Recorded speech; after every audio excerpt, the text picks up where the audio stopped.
बहुत ही खुशी की बात है कि हमारी फिल्म कल देखिए बस्ती में भी भव्य प्रीमियर शो हुआ है और आप देखे ही हैं कितना प्यार, कितना अपार वहाँ पर जनता का प्यार मिला, दर्शकों का प्यार मिला।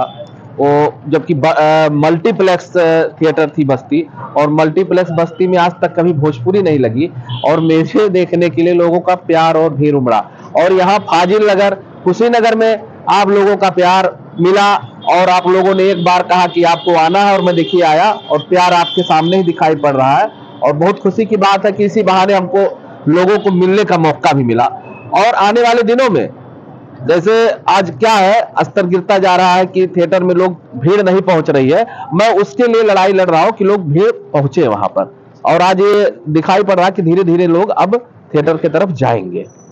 जिस तरह भोजपुरी सिनेमा के जो कि दौर भी खत्म होते जा रहा है, थिएटर वाली दौर की, अब सब टीवी पे आ रहे हैं, जिसमें आपने इतना परिश्रम करके एक सिनेमा को रिलीज करना और दर्शक को थिएटर में लाना, कितना संभव हो पा रहा है और कितनी कठिनाई हो रही है, कुछ बताना चाहेंगे? देखिए, किसी चीज को सफलता पाने के लिए उसमें कठिन परिश्रम करना पड़ता है और वो कठिन परिश्रम करने के लिए मैं हमेशा तैयार रहता हूं, क्योंकि बिना परिश्रम के कोई चीज अगर मिल जाए तो अच्छा नहीं होता। जब परिश्रम करके कोई चीज मिलता है तो बहुत खुशी होती है और वो खुशी मुझे मिल रही है। हमने आपको बताया कि मैं 14 साल पहले मेरी यही फिल्म पड़रौना में लगी थी, टूटे ना सनहिया हमार, और 14 साल बाद मैं कम बैक किया हूं। और ये कह के कम बैक किया था कि 14 साल बाद संग्राम सिंह पटेल लौटा है इस फिल्म लाइन में, तो बैठने के लिए नहीं लौटा, क्योंकि 14 साल का एक तपस्या होता है और वो तपस्या मैं करके आया हूं।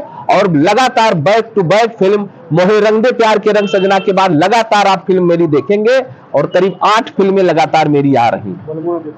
एक भी सवाल, क्योंकि आप अकेले, क्योंकि निर्माता तौर में और हीरो के तौर पर आपने पूरी फिल्म को प्रमोशन करने की जिम्मेदारी, क्योंकि इसमें लगभग सैकड़ों आर्टिस्ट उन्होंने इसमें काम किया है, कोई और इसके प्रमोशन के लिए और कहाँ जाकर नहीं कर रहा है ऐसा, तो आपके फिल्म को लेकर कुछ? हाँ, मैं बताना चाहता हूँ। देखिए, खुद ही को कर बुलंद इतना हर तकदीर से पहले, और खुदा बंदे से पूछे बता तेरी रजा क्या है। तो संग्राम सिंह पटेल वो है कि हमको किसी को बुलाने की भी आवश्यकता नहीं है।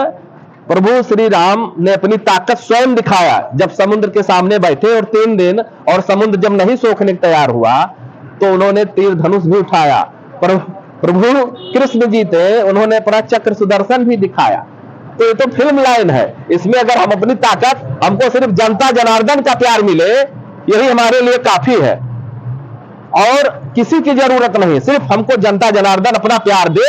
हमको किसी भी डिस्ट्रीब्यूटर, किसी भी चैनल वालों को तेल लगाने संग्राम सिंह पटेल को जाने की आवश्यकता नहीं है। संग्राम सिंह खुद अपने आप में वो रास्ता है, वो एक मार्ग है जो मेरे पास लोग आए हैं। दूसरी पिक्चर की आपकी जो डायरेक्टर साहब है आपके, बलमुआ नदिया पार के, क्योंकि इसके बाद वो भी रिलीज होने वाली है, उसके म्यूजिक डायरेक्टर आपके साथ में, फाजिल नगर में आपने मूवी देखा, और क्या कहना चाहेंगे डायरेक्टर साहब? अरे बहुत ही अच्छे मित्र, और 2 फिल्में बनाने के बाद ये पहले हमारे डायरेक्टर है जिन्होंने मुझे ब्रेक दिया। और बलमुआ नदिया पार, भाई 2 फिल्में मैं अपना प्रोड्यूस किया, लेकिन तीसरी इन्होंने मौका दिया कि संग्राम जी आपको मैं फिल्म दे रहा हूं, बतौर हीरो मेन लीड का मुझे उसमें काम दिया। वो भी फिल्म आने वाली है आप लोगों के बीच में। और संदीप मिश्रा जी यहीं के रहने वाले हैं, कुशीनगर के रहने वाले हैं और बहुत ही अच्छे डायरेक्टर हैं। लगातार बैक टू बैक इनकी भी फिल्में आ रही हैं और काफी कुछ इनसे सीखने को मुझे मिलता है। और बहुत ही अच्छे हमारे राइटर हैं, नौशाद जी साथ में खड़े हैं, बहुत ही अच्छे अच्छे गाने इनके फिल्मों में चल रहे हैं, राइटर भी है।